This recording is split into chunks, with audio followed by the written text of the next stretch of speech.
O filme slasher é um subgênero do cinema de terror que, embora muitos apontem o clássico Psicose, de Alfred Hitchcock, como um precursor, ele surge de fato e com força no final da década de 1970 e início da década de 1980, com filmes como Halloween, Sexta-feira 13 e A Hora do Pesadelo. A própria palavra que nomeia o subgênero, slash, vem da ideia de cortar algo com um movimento violento, mais ou menos como vemos em cenas como essa.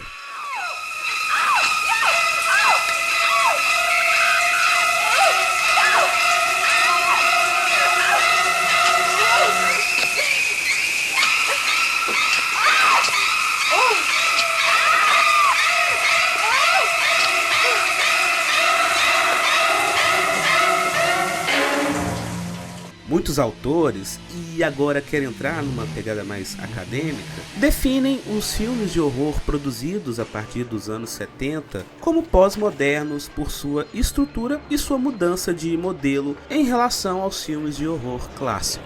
Segundo a pesquisadora estadunidense Isabel Pinedo, os filmes de horror clássico oferecem uma narrativa que começa com a ruptura da ordem natural ou social. Durante a maior parte da narrativa, o monstro é exibido em todo o seu poder destrutivo e há uma tentativa de resistência, e o filme se encerra com a restauração da normalidade através da derrota do monstro pelas forças humanas, seja pelo uso da força física ou de habilidades especializadas, como acontece, por exemplo, em Godzilla. Nesse universo, o mal é uma forma externa que deve ser subjugada, e a ação humana é sempre bem sucedida em conter essas rupturas.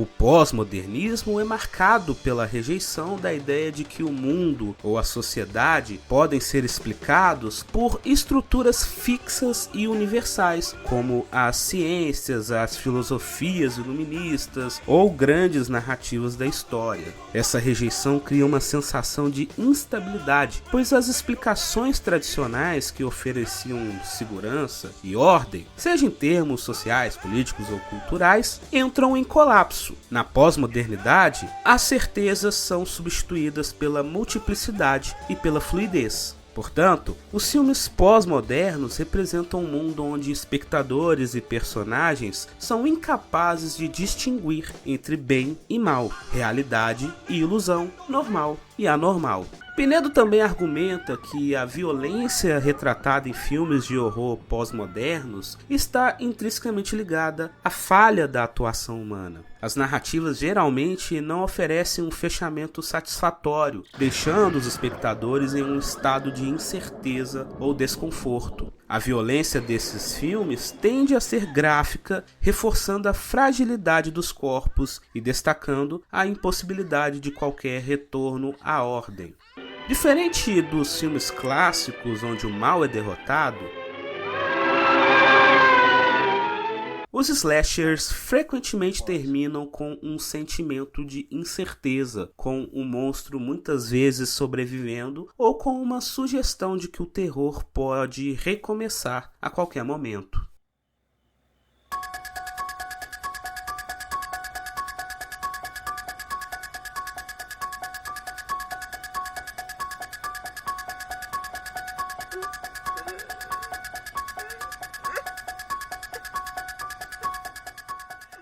Essa falta de fechamento satisfatório, somada à representação gráfica da violência e à vulnerabilidade dos corpos humanos, reflete a instabilidade e a desilusão que marcam tanto a sociedade do final dos anos de 1970 quanto o paradigma do horror pós-moderno. O surgimento dos slashers, além de representar uma mudança nesse paradigma cinematográfico, também está inserido em um contexto social mais amplo que reflete as ansiedades e tensões daquele período. A crescente familiaridade do público norte-americano com assassinos em série notórios como John Wayne Gacy, Ted Bundy e Charles Manson, amplamente cobertos pela mídia, contribuiu para o fascínio pelo tema da violência extrema. A cobertura midiática desses casos, com foco nos detalhes brutais dos assassinatos, transformou o assassino em série em uma celebridade moderna exemplar, alimentando o interesse por narrativas que explorassem o terror e a violência de forma visceral. Essa fascinação pelo assassino em série está diretamente ligada ao ambiente pós-moderno dos filmes de horror, como descrito por Isabel Pinedo. Nos slashers, o assassino não é apenas uma figura de destruição, mas também uma personificação das angústias de uma sociedade que vivia um momento de profunda desilusão.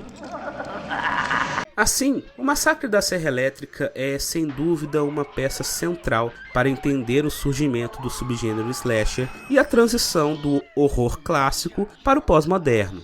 A obra seminal de Tobe Hooper é considerada por vários pesquisadores como o marco inicial do fenômeno slasher, uma vez que tal filme possui muito dos elementos que definiriam o subgênero. Jovens vulneráveis em um local isolado, um assassino psicopata e a famosa Final Girl. Porém, quando se coloca em comparação com outros filmes semelhantes para um slasher, o filme de Tobe Hooper tem quase nenhuma cena explícita de violência, um signo que marcará todas as demais produções do subgênero.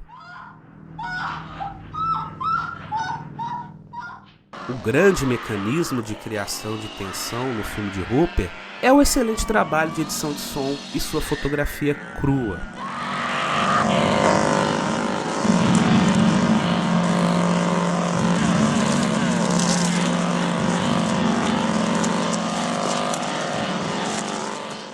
O desconforto que permeia a experiência de assistir o Massacre da Serra Elétrica se encontra no paradoxo entre estranhamento e familiaridade, entre a representação quase que primitiva do interior dos Estados Unidos e o realismo da estética documental. A história começa quando Sally e seu irmão paraplégico Franklin decidem viajar até o Texas após ouvirem no rádio sobre atos de vandalismo em cemitérios locais. Preocupados com a possibilidade de o túmulo de seu avô ter sido violado, eles partem em uma van, acompanhados pelo namorado de Sally, Jerry, e pelos amigos Kirk e Pam. Ao longo do caminho, o grupo encontra uma série de personagens bizarros e perturbadores que aumentam a sensação de desconforto que nos acompanha ao longo da história. Lançado durante o auge do cinema de terror, entre os anos 60 e 70, o Massacre da Serra Elétrica surgiu em uma época em que o gênero estava dominando as bilheterias, com grandes sucessos como O Exorcista e O Bebê de Rosemary. Esses filmes focavam no oculto, no sobrenatural e em temáticas religiosas, explorando possessões, demônios e o desconhecido. No entanto, o filme de Tobe Hooper tomou um rumo diferente, afastando-se das forças sobrenaturais e mergulhando em um terror mais palpável e visceral. Enquanto muitos filmes de terror da época exploravam o medo do invisível e do místico, o Massacre da Serra Elétrica nos apresenta horrores tangíveis. Aqui, os monstros são pessoas reais, não demônios ou espíritos, e as armas de destruição são objetos do cotidiano, como martelos e a icônica motosserra, e não uma serra elétrica como está no título em português. Essa abordagem mais crua e realista trouxe um novo tipo de horror, muito mais próximo da realidade e por isso talvez mais perturbador. O realismo de O Massacre da Serra Elétrica transcende a trama e se manifesta de forma profunda na estética do filme. Filmado em 16mm e posteriormente ampliado, o longa exibe uma qualidade visual crua e amadora, que reforça a sensação de autenticidade. Esse estilo de fotografia, imperfeito e granulado, cria uma atmosfera quase documental, intensificando a imersão do espectador ao ponto de fazê-lo questionar se o que está assistindo é ficção ou realidade. A abertura do filme contribui para esse tom de veracidade. Uma narração sóbria, com tom jornalístico, introduz o público aos eventos da trama com a formalidade de um noticiário, oferecendo datas, nomes e locais, como se estivéssemos prestes a assistir a um documentário sobre crimes reais. Nor would they have wished to see as much of the mad and macabre as they were to see that day. For them, an idyllic summer afternoon drive became a nightmare.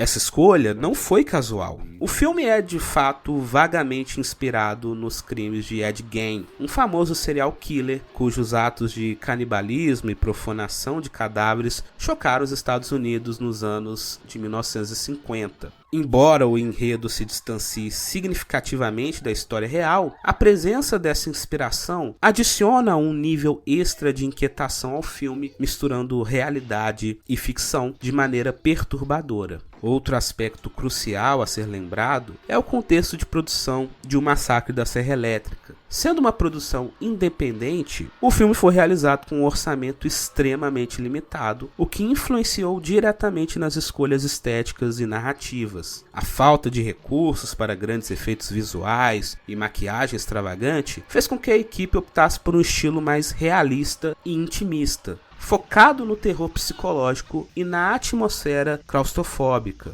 Em vez de depender de truques pirotécnicos ou monstros sobrenaturais, o filme explora a brutalidade humana e a degradação moral, tornando-o ainda mais aterrorizante. O contraste entre os jovens forasteiros e os habitantes locais é profundamente perturbador. Os jovens, vindo de um mundo moderno e urbano, destacam-se em meio à população rústica e de aparência rude, cuja brutalidade culmina na figura de Leatherface. O vilão, com o seu rosto deformado, oculto por máscaras feitas com pele humana, personifica o terror mais visceral da trama. Ele é a encarnação do horror físico e psicológico, uma figura que age sem palavras, mas cuja presença é carregada de significado, o medo do desconhecido e do primitivo, do que está escondido sob a superfície da civilização. Esse retrato impiedoso de uma América rural, violenta e esquecida ressoa com outros filmes da época, como Sem Destino e Amargo Pesadelo.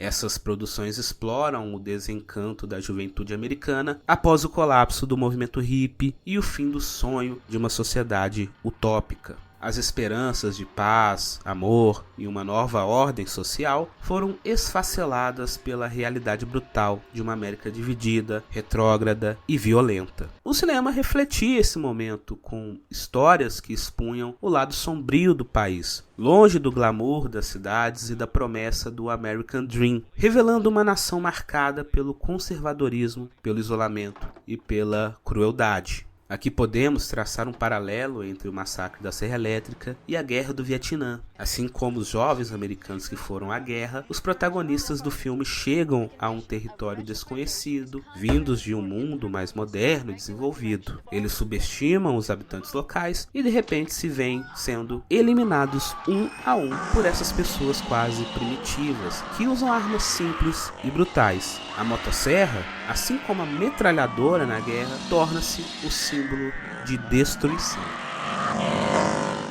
E então temos Leatherface. Assim como os soldados americanos que, após anos de combate, começaram a desumanizar seus inimigos, Leatherface trata suas vítimas como meros objetos. Ele mutila corpos, armazena-os no freezer como se fossem pedaços de carne e utiliza ossos e pele humana para fabricar utensílios domésticos e confeccionar as máscaras com as quais esconde seu próprio rosto. Essa desumanização vista durante a Guerra do Vietnã é refletida no comportamento monstruoso de Leatherface, que se torna a personificação da brutalidade crua que se esconde sob a superfície da civilização. A crise do petróleo de 1973 é outro elemento que permeia sutilmente a narrativa de O Massacre da Serra Elétrica. Os jovens protagonistas acabam presos na propriedade dos psicopatas justamente porque foram até lá em busca de gasolina, já que o posto local estava sem combustível. Esse detalhe, aparentemente banal, reflete as tensões globais daquele período, quando o Ocidente se viu à mercê da escassez de petróleo, em um momento em que a economia e o estilo de vida moderno dependiam intensamente desse recurso. Por fim, o filme também aborda o tema do velho devorando o novo. A juventude, representada pelos jovens forasteiros, é destruída por uma família anacrônica e grotesca. Esse tema fica evidente na cena em que a família canibal decide que o avô, um cadáver quase mumificado, deve ser o responsável responsável por matar a última sobrevivente. Ele se reanima apenas para sugar o sangue da jovem, simbolizando a resistência de uma ordem antiga que se recusa a morrer. Essa dinâmica reflete um sentimento de desencanto que permeava a América na década de 1970, onde o idealismo da juventude e da contracultura estava sendo desmantelado por forças retrógradas e brutais. O Massacre da Serra Elétrica é, portanto, muito mais do que um simples filme de terror. Ele se apresenta como um retrato sombrio e visceral de uma América marcada pela violência, pelo desencanto e pela brutalidade. A obra de Tobe Hooper serve como uma crítica social poderosa, revelando as fissuras na sociedade americana, onde os sonhos de progresso e liberdade são brutalmente esmagados por legados de opressão e canibalismo, tanto literal quanto metafórico. Ao expor a fragilidade do sonho americano, o filme provoca uma reflexão sobre as tensões entre passado e o presente, evidenciando a luta contínua entre tradições obsoletas e as aspirações de uma nova geração.